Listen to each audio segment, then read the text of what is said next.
good way to start off. For those of you who don't know me, my name is Jonas Cain. I'm a positivity magician. I use magic as an engagement and teaching tool to talk about how to live a positive life. And I always like to start off with sort of like a big idea. And the big idea, as I was driving up, I was trying to think, what's the big idea I want to talk about? And I think the big idea to start off is think about this. We focus a lot of attention on what we do, but we forget to focus equal attention on who we are. And there's a problem here, because if we're not thinking about who we are, it doesn't matter what we do, there's always going to be tension, right? So I thought it was a good way to start off, we would do a little magic with some rope that will illustrate this idea. Let's see, Blaine, will you check out this rope for me? You can hold on to it, pull on it, make sure there's no secret trap doors in there. Is that a real, honest-to-goodness rope that you might find at a magic store? It's the real deal, right? You're doing good. All right. So this rope is going to represent who we are. This is our inner purpose. I like to call this our inner purpose. And when we focus on our inner purpose, we can figure out who we want to be, which will be represented by a knot. So we're tying a knot. This is who we are. Right? At a deep soul level, that's who we are. Now that we have the inner, here's the outer. Everyone go. That's red. This is red. So we have the white and we have the red. It said that who we are should also be reflected in what we do, so that our inner and outer purposes are in alignment. So we're going to see if we can transfer the knot from this rope all the way over to this rope. I'm going to stand up so you can all see. Oh, yes way. Yes way. All we have to do is remember the secret magic words. You know what the magic words are, right? Hey, it's not a boat.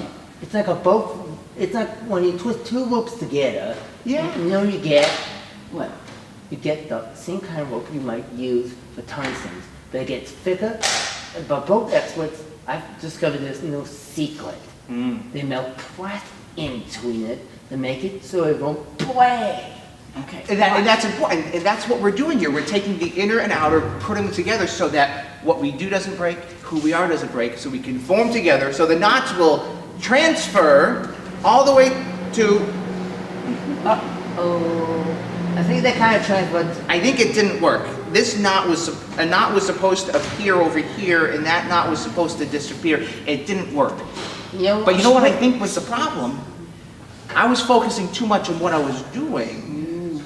I forgot about the intention of what we're doing. And there's that word that we have to use. I mentioned it, but then I forgot to use it. The magic word. What's the magic word? Well, I know one word. What's the one word?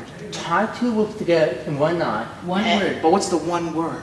Abracadabra. That's exactly what I solved this problem. You solved this problem. Now watch. All right. So we're going to do this all together. I can't do this alone. We need everyone's help.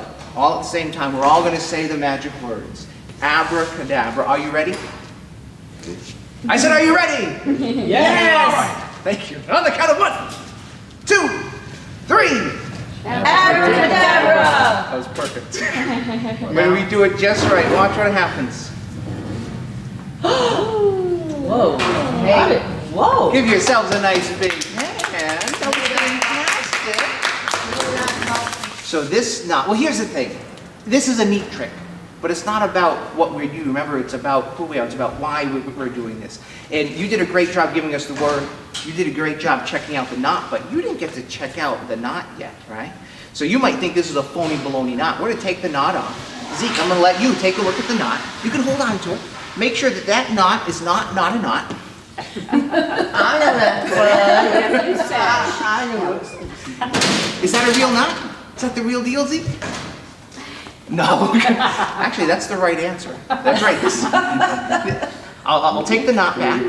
I'll take the knot back. This really isn't a knot, because if you look closely, the knot can go right back onto the rope, which makes us ask a very important question. Well, why are we doing this? Not just how is this? I mean, it's really cool if we say why we're doing it because it's cool, but remember, it's not about exactly what we're doing, it's about who we are. And every time we meet someone, a little part of that person becomes a part of who we are, which is why we really have to be careful who we hang out with. But you guys look like you're okay. Take a look. This knot doesn't just travel to the rope, but it becomes the rope. What? I recently hiked in the White Mountains. There's the North and South Kinsman. Have you ever been there or heard of it? Larry has. Larry has. Have you hiked it before? I have. You have. It was my first time. This was a few weeks ago. And what I liked about hiking in these areas, or the Kinsman, or really any mountain, is every time we get to the summit, you're always going to see in the distance another summit. In fact, I have this little picture here. I'll pass it around. This was from another trip that I did. This was just this past weekend. I was hiking Mount St. Helens, and there's a peak in the back, and that is Mount Hood. So a few weeks ago, I was at the Kinsman. I was on the North Kinsman. I think it was the North one, and then looking over, there's the South, and then every time we get to the top of something, there's always something more to do. Think about that. Our work is never, ever done. In fact, I dare say it makes life very ambitious. And speaking of ambitious, we have an ambitious card trick. And let's see. Well, Larry, since fellow kinsman, I'll let you choose a card. I'm going to come over to you. You can choose any card you like. I'll keep them face down. Choose any card you like.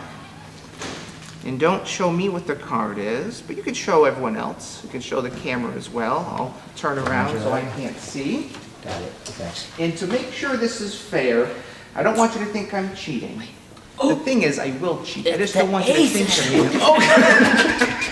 Alex, thank you. It makes my job easier. Of what? You won't know. Oh, I don't know that part. I like you, Alex. I appreciate your help. Larry, on your card, you're gonna write your name to make sure it's the only card of its kind. So the cap is off, so be very careful. You're gonna write your name across the face of the card. This makes sure, even if all the cards were aces, that's the only one of its kind. I'll take back the card and the marker as well. And let's recap. Thank you, Christina. I appreciate that. We're going to take Larry's card. We're going to go through what we might call the hero's journey with the card to the center of the deck, inside the deck. I'm going to do this 3 times. At the end of the 3 times, you will see how it's done. But if you don't see how it's done, I'll just explain how it's done. It's not on top. That's not your card, right?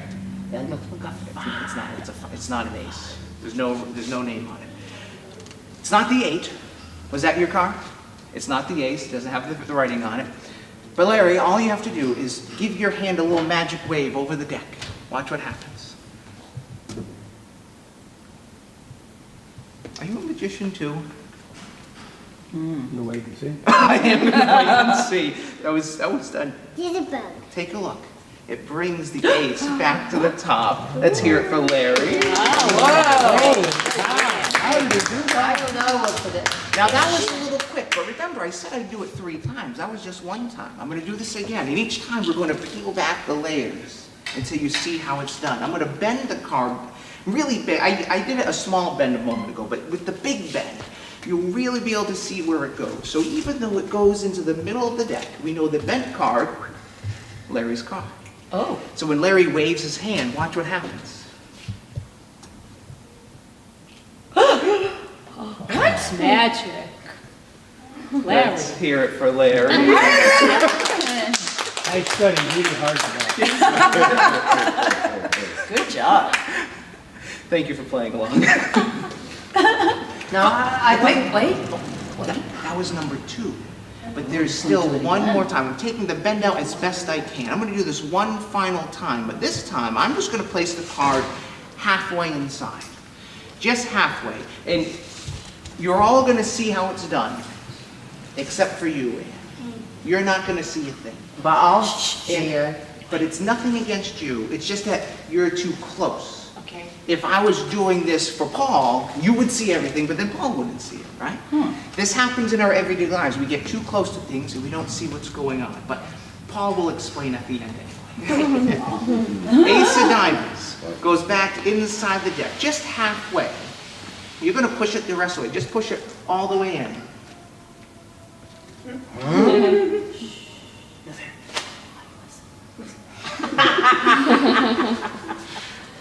Let's hear it for Anne.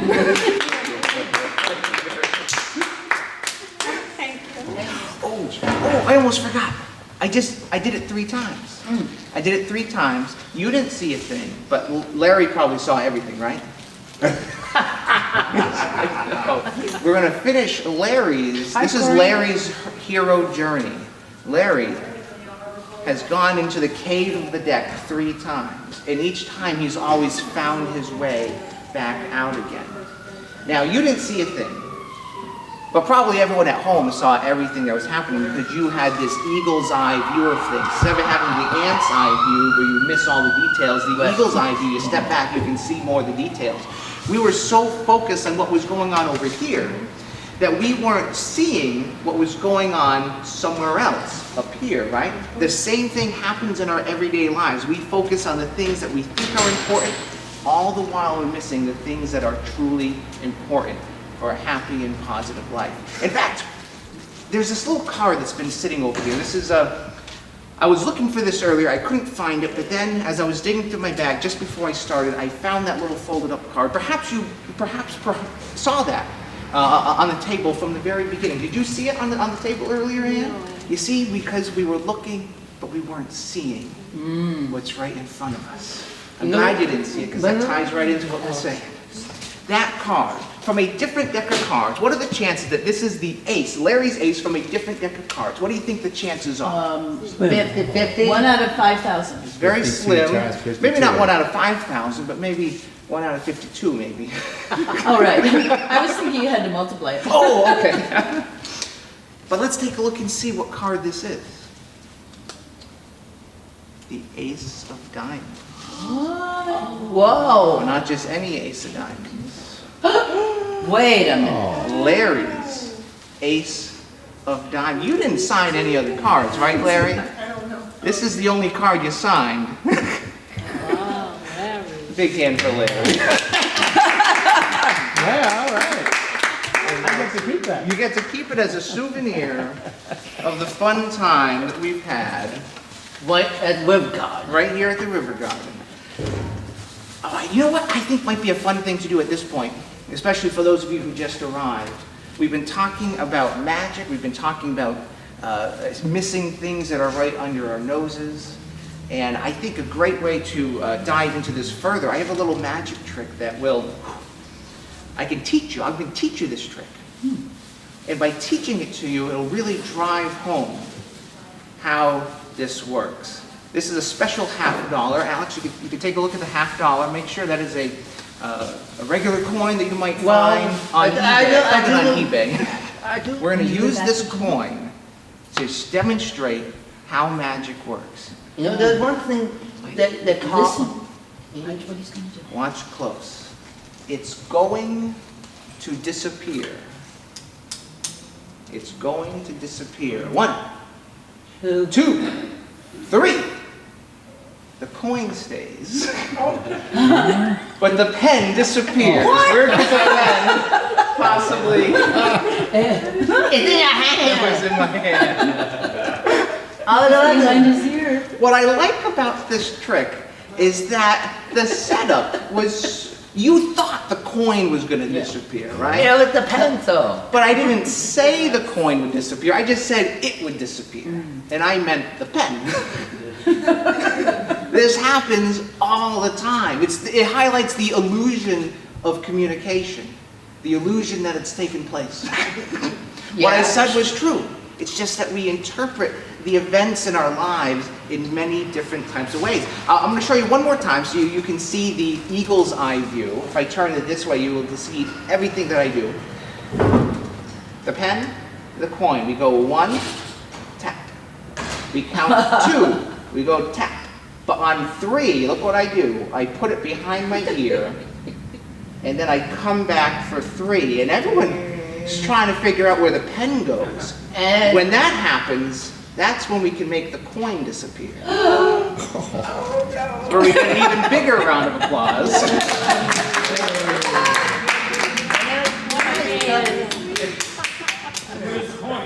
Well, that I can't tell you. That's it's a trade secret, yeah. What's in your other ear? Oh, maybe it is behind my, no. Maybe it's behind your ear, I don't know. That would be a trick. Oh, it's in my pocket. Oh, there it is!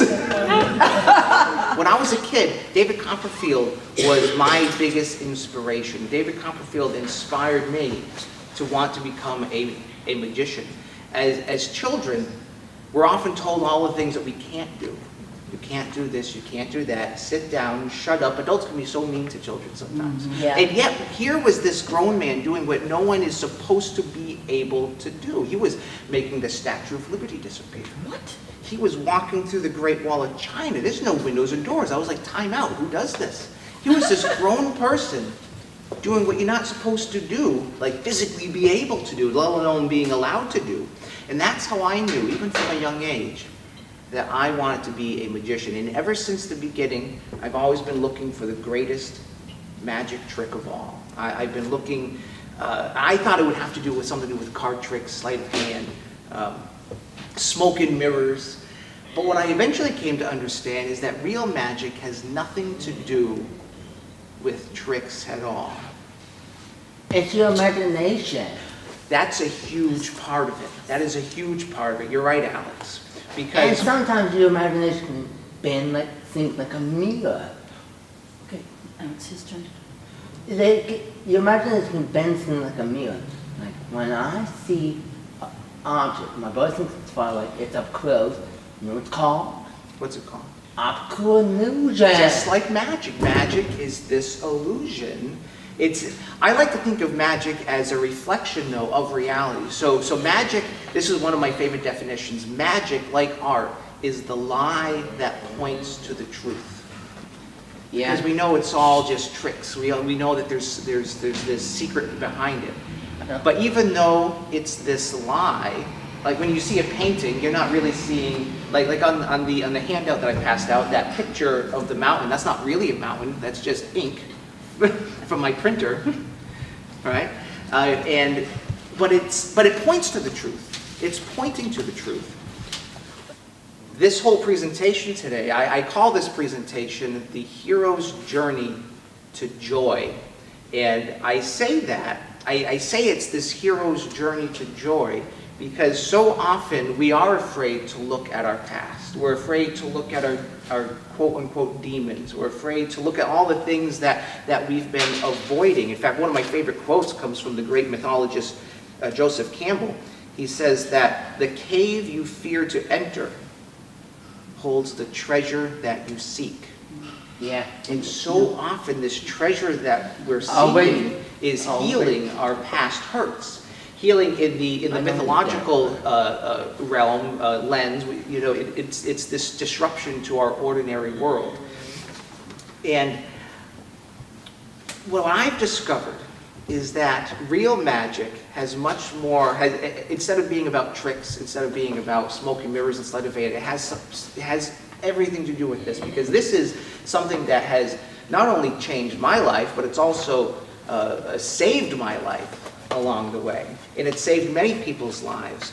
And to understand even further about what I mean, to put this into the context of how I came to understand this, and I'd like to pose a little question or a little reflection. And the question here is, think of the last time that you were disrupted by something outside of your control. It could be something as simple as a friend or a family member or a colleague doing something that they weren't supposed to do, or maybe something surprising, something out of the ordinary. It could be a traffic jam or a traffic accident. It could be a rainstorm that ruined your parade, or a sunny day that ruined your ice skating trip. Whatever the case may be, think of whatever this trigger was that disrupted your quote-unquote ordinary world. Are you all? I hope everyone at home is thinking of something as well, something that just is disrupting your ordinary world. Okay. Oh. Here's the question for this reflection. How did you respond to it? Now, you don't have to answer out loud, but just think about what your natural response was. It said that we can respond by default or we can respond by design. And this presentation is about if we have negative defaults to create more positive designs. Because there are many things in this life that we truly can't control. We can't control nature, we can't control the weather, we can't control our biology, our DNA, and we can't control the thoughts, feelings, emotions, words, and actions of others. But what we can do is we can decide and we can control how we respond to these things. It comes down to one of two things. We can choose to be frustrated by this and use it as an excuse to give up, or we can choose to be fascinated by the whole thing and use it as an opportunity to build ourselves up and build up those around us as well. Now, a number of years ago, I experienced a disruption to my own world, my own ordinary world, that at the time, a psychologist who I found myself talking to involuntarily, he described that what I was experiencing was something that was called a temporary or situational depression. That's what he explained it as. But over a period of 3 years, I came to see it not as temporary depression, but as persistent depression. Because I was grieving not just the trigger that set off this disruption, but I also was grieving the loss of who I once was. I became someone who I never knew myself as. So I became so frustrated by this disruption that I ultimately gave up. I literally gave up, and I wanted nothing more to do with life. But here's the fascinating part. I was still alive. And even after 3 years, there I was. I gave up, but I was still alive. And I came to understand that I had a choice. And we all have this same kind of choice. This idea that I was holding on to, this idea of a choice, is what I want to share with you. This is the big idea. And I've already mentioned this word, but now I'm going to mention it, and hopefully it's going to be an aha moment for you folks. This idea that changed my life, transformed my life, and literally saved my life is fascination. Fascination. We can choose to be frustrated by life, or we can choose to be fascinated. And to understand how fascination, in light of life's disruptions to our ordinary world, can lead us to positive experiences rather than the negative experiences, I'm going to talk about something I've talked about in past presentations. So if you folks are watching at home and you've seen past talks, I talked about last month the 5 levels of happiness. The idea that happiness is a spectrum. It's not just one thing, but it's a whole spectrum of things. All the way from despair all the way to joy and everything in between. But to really understand this, we're going to do it in the context of Joseph Campbell's ideas of mythology, and specifically the hero's journey. Now, this hero's journey is this reoccurring structure that we see in storytelling, we see it in movies, we see them in books, but we can also see the hero's journey as reflected in our own lives. We can see our own lives as this hero's journey. And there are key words along this journey that act as signposts. And these signposts are what I call the 5 levels of happiness. And each level goes along with one of these stages in the hero's journey.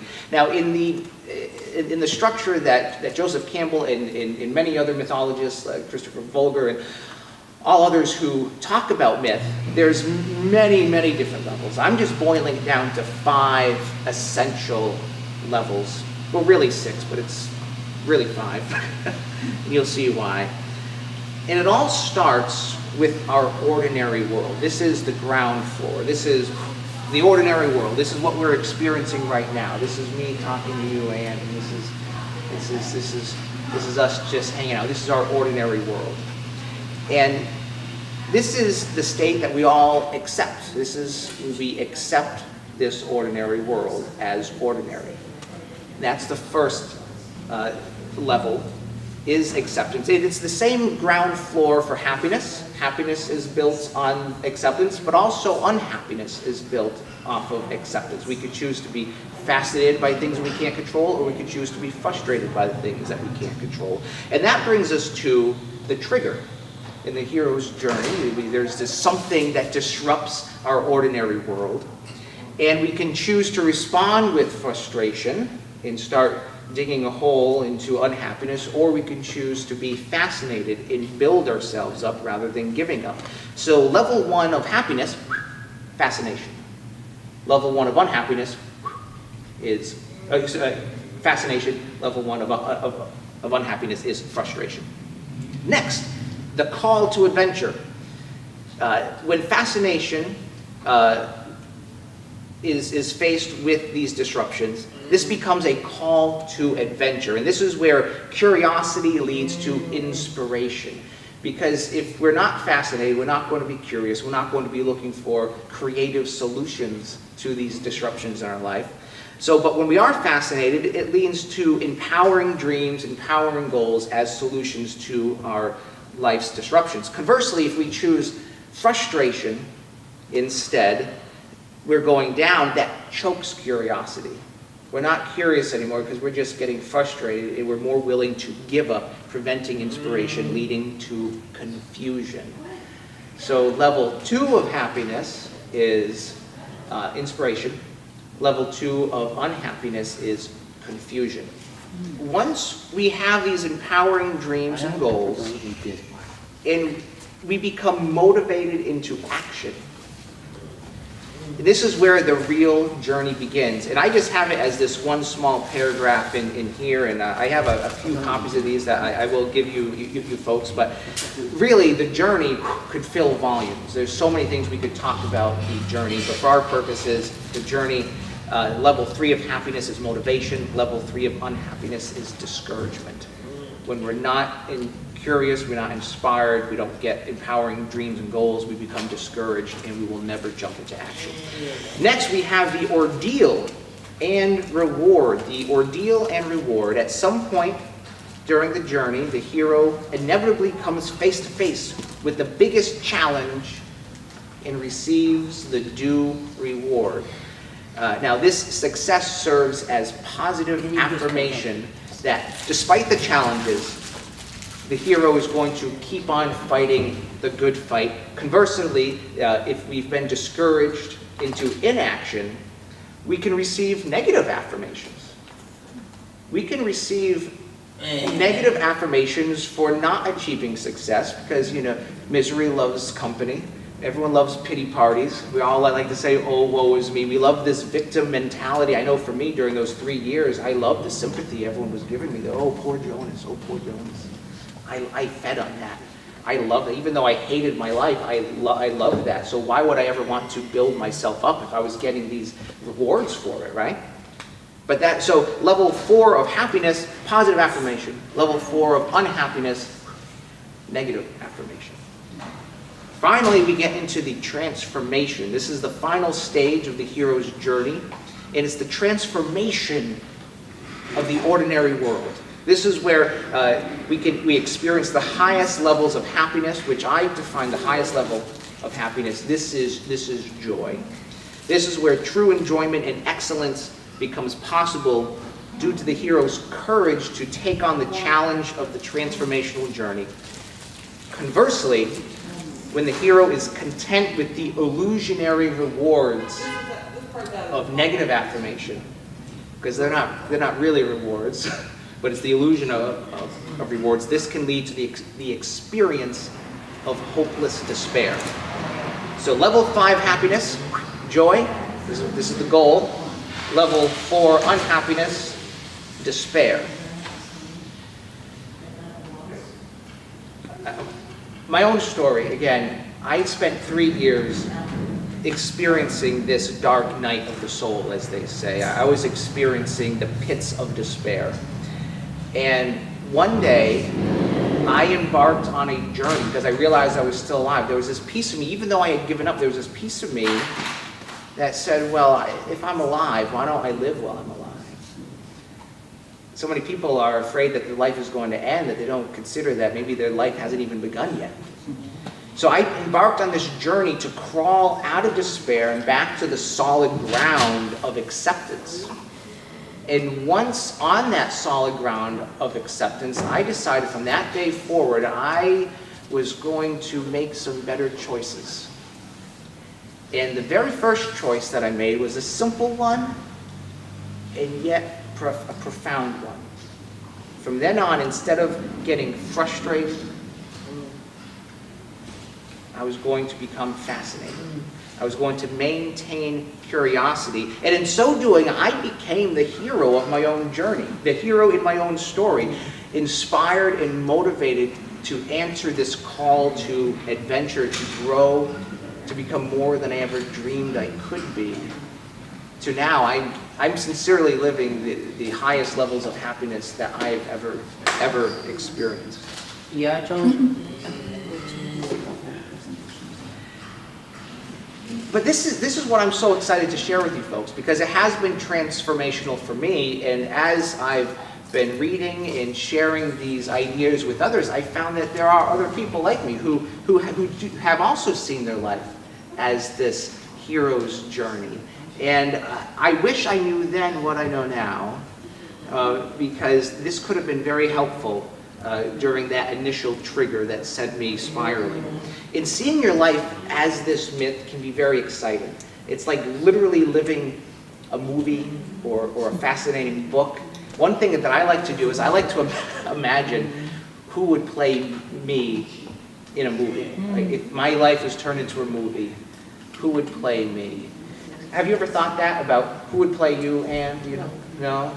No? Not yet. Not yet, Judith? Have you ever, no? Larry? Nope. No? Russ? Absolutely not. I think about this all the time, and I always come up with the same answer. I have this, every time I think this, it's always the same actor comes to mind, and a lot of people don't understand why I choose this actor, but I choose this actor because I'm quite the character. I have many facets. I have my absurd jokes, I have my magic, I have my serious moments. In this actor I have in mind, very versatile. I'm of course talking about the very prolific and the amazing actor, Eddie Murphy. I knew it. You did! I did. I'm so happy. I'm so happy. It just came to me. She wrote it down on a card here. I see it. One thing to start thinking about, if you've ever been frustrated, if you've ever been confused or discouraged, or if you currently are, which I hope you're not, but if you are, I encourage you to try Fascination on for size. And if you do want to see it perhaps through this mythological related lens, I have some prompts for you that you might find helpful. Oh, actually, I also have these on these handouts. If you want to take one and pass them down. I'd love to take one. Thank you. And have pens if you want to jot down notes now, if you want to write down any notes later. Take a pen and pass them down as well. Thank you. You're very welcome. You can go to. Larry? And these questions are simple.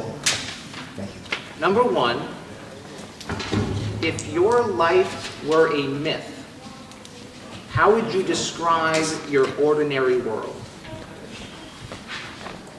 Well, So if your life were a myth, what would your ordinary life be how like? about, The second question, thank you, Larry. Did you get a pen? oh, Well, I guess I Oh, did. you did. The second question, what trigger is disrupting your ordinary world? So what is causing distress to your world? Are you frustrated or are you fascinated? Number three, Jones not good. what's your call to adventure? What are your dreams? What are your goals? What are your ideas to transform this disruption? Good for you. Number four is, have you begun your journey? If so, what's motivating you? And if not, what's getting in your way? Number five is, what rewards are you seeking? What positive affirmations have you already received? And lastly, number 6, what kind of transformation are you working towards? What joys have you already experienced?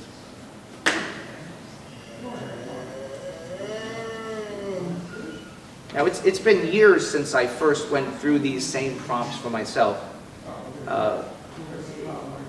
But again, I could say that after going through these, it's been 8 years. Actually. It's been 8 years since I first went through these, and I can say with authority that choosing fascination, seeing seeing myself as the hero of my own story, has literally transformed and saved my life. Now, this doesn't mean that sad things still don't happen. You know, disappointments still hurt.